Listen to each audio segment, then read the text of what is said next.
You think about the all the stars in the universe, and you almost have heard the things like there are billions of stars in the universe and billions of galaxies and so on and so forth. And the very next question is, how do scientists know all this? And there are two answers to this. One is that when you see the scale of the universe, it's so massive, so infinite, and so expanding that it's almost as you can throw it any number at it and you'll be right, because the universe is always expanding and there is always be something we don't know what lies beyond.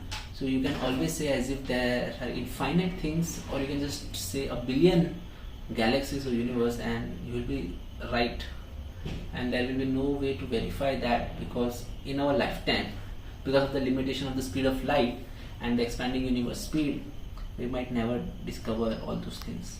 And perhaps the second answer is very technical and very seemingly how we do think. When you imagine Big Bang, it's not like that there was a blast in one place and less blast in another place. You must think of Big Bang as a even spread, or maybe a random spread. That would be a better word for it.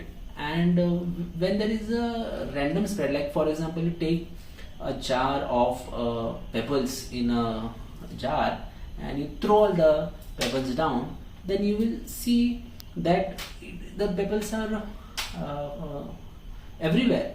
And if you want to count the pebbles, one thing is you can obviously count pebbles one by one, and you'll find the answer like say 100. Or what you can do, you can just see how many pebbles are there in a one tile of your room.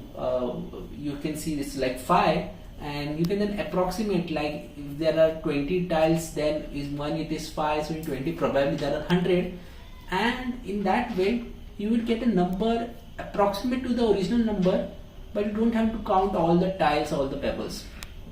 And in our example scenario, maybe you have the time to count all the pebbles in all the stones in the tiles, but when the context is of universe, we don't have so much time, so much instrumentation, so much observation, and perhaps we don't want to waste so much time because it's just a counting thing. Then we don't want to waste so much time. So what we can do is we can just take a random 3-4 places. The keyword here is random, because if you take random, then only we can guesstimate and estimate the things. 4 spots in the universe, and just count the stars in them.